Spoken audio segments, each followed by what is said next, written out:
All right, folks, so that we can upload these animations to Discord, we're going to have to, I've been informed by my advisors that we're going to have to render out as MP4 rather than this AVI JPEG. So very easy. I've got you quickly go through these render settings then. So we're turning the resolution down to 25%. So it's 25% of 1920 by 1080. So it'll be a quarter of the speed. The render time will be a quarter of the speed. Make sure you've got your end frame set to the end frame of your animation. The end frame of my animation is 120, but frame 120 is exactly the same as frame 0. So I've ended it at frame 119 so that it just goes straight to this one. So really I should be starting it on frame 0 instead of 1. And then make sure you're outputting somewhere sensible. So it was the temp folder by default. So I've switched that to the desktop. Just come up here and choose the desktop.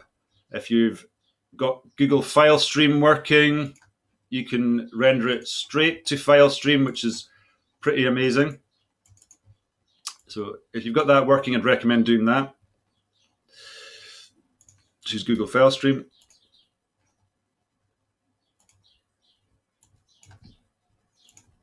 And then the next thing is the file format. So by default, it's PNG. So I would get 119 separate PNG files.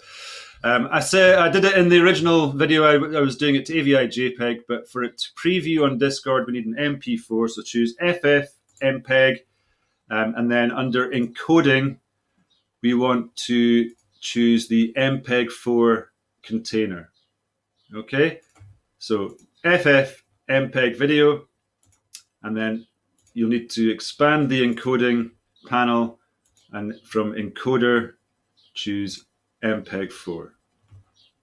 And up to the render menu, render animation, or Control F12. And you'll get an MP4.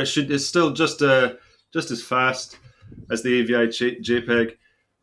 You'll get an MP4 on your desktop, which you can then upload to Discord, and it will preview nicely in the thread.